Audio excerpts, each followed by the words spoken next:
Sisters in Crime was published in January 1988, making this the third year of the Nancy Drew File series. The series continued until 1997, so I have the bad feeling I'm going to be stuck reading these books until 2025. Argo Font Book Review, Argo Font Book Review. This book is a sorority mystery. Rena Charles recently made friends with her sorority leaders, and she died in a scuba diving accident not long afterwards.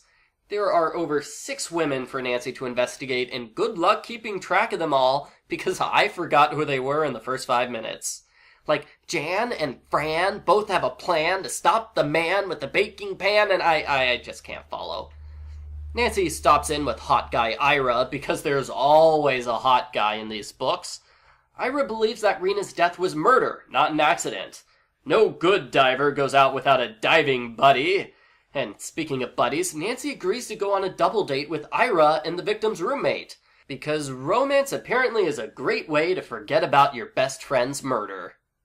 The leader of the sorority is Lori. She's an aspiring Olympic swimmer, and she invites Nancy to come swim with her.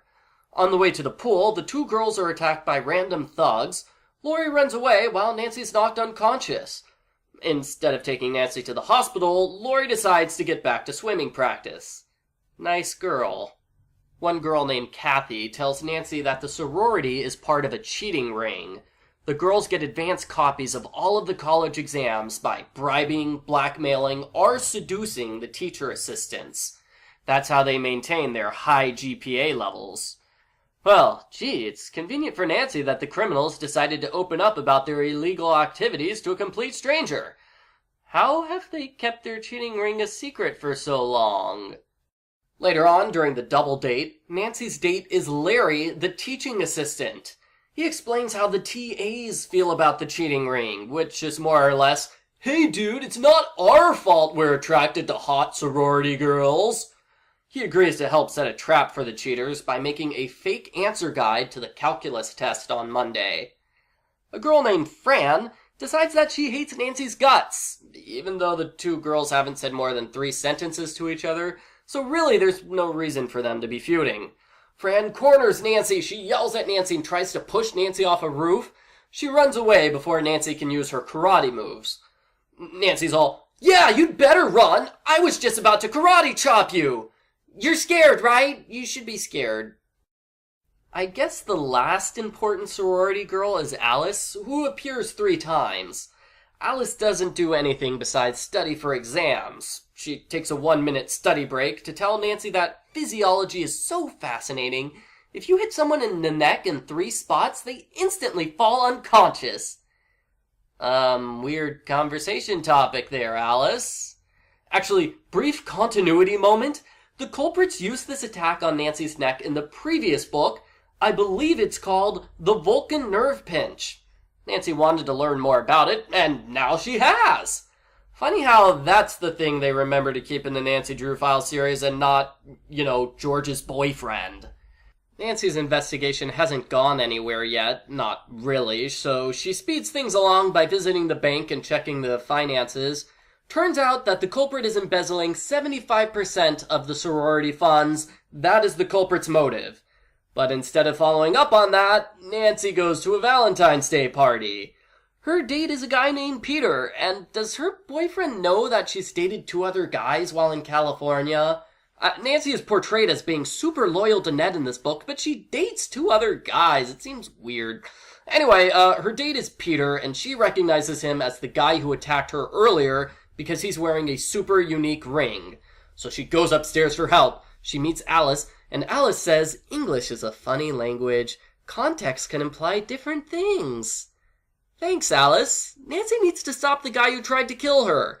Could you maybe do something a little more useful?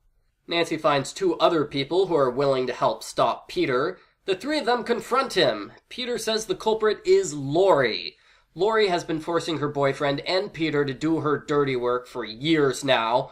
Peter just never questioned it because he figured, hey, maybe attacking Nancy was some sort of prank, right? Well, now that we know Lori's the culprit, it is time to confront her. Only we don't.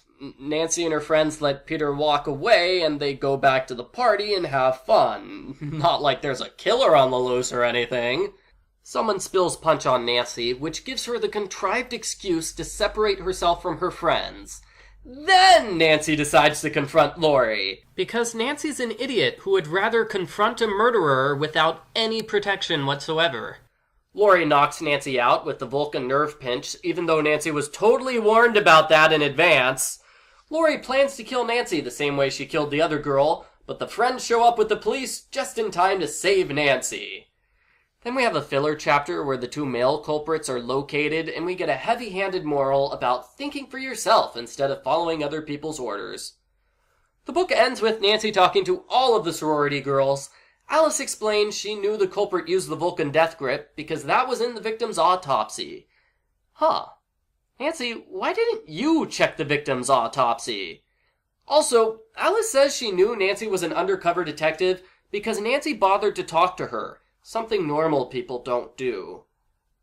Well, that's a depressing way to uncover Nancy's secret identity as a detective. I feel bad now. The end. Postbook follow-up. Did you notice? The book forgot to follow up on the plot line about the fake test and the girls cheating to get good grades. In fact, that's sort of how this book goes in general. It jumps around a lot and forgets storylines. It would definitely benefit from a reorganization.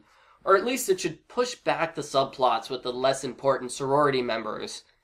Summarizing the book was kind of difficult because most of it isn't related to the murder mystery. Nancy chases down a few one-chapter dead ends, like going to Lori's swim meeting, looking for the culprit through a rain catalog, and a dart attack. None of them contributed to the overall story. I'm not exactly sure what could contribute to the overall story, seeing as Nancy solves this mystery through dumb luck. I mean, if Lori hadn't slipped up and reused a henchman that Nancy was sure to recognize, the mystery would have gone unsolved. At the start of the book, they make a big deal over the fact that visitors can't stay at the sorority for more than 3 days. So Nancy's on a time limit, she's got to solve the mystery quickly. Only she doesn't, and the book unceremoniously drops the arbitrary time limit by saying Nancy got permission to stay a whole week. If Lori had been a smart culprit, she would have stuck to the 3-day rule and kicked Nancy out immediately. Overall, I didn't enjoy this book. The setting was kind of bland, and I agree with some of the critics. It feels like they just copy-pasted a murder storyline from a different book and only made a half effort to make it fit in with the sorority storyline. It's kind of a shame because Nancy hanging out with sorority girls sounds like it would be a good premise, but no, it's Nancy bumbles around a bunch of college kids with no real goal or purpose. I give Nancy Drew Files number 19, Sisters in Crime, a 1 out of 10.